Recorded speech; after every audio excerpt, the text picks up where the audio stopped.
الرحمن علم القرآن خلق الإنسان علمه البيان الشمس والقمر بحسبان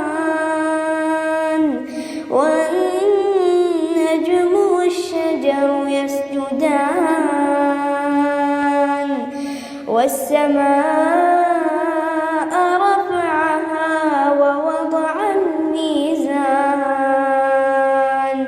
ألا تطغوا في الميزان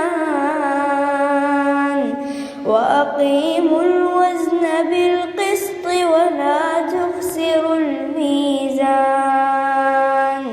والأرض وضعها للأنام فيها فاكهة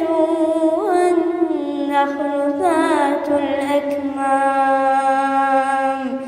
والحب ذو العصف والريحان فبأي آلاء ربكما تكذبان خلق الإنسان من صلصال كالفخار وخلق الجن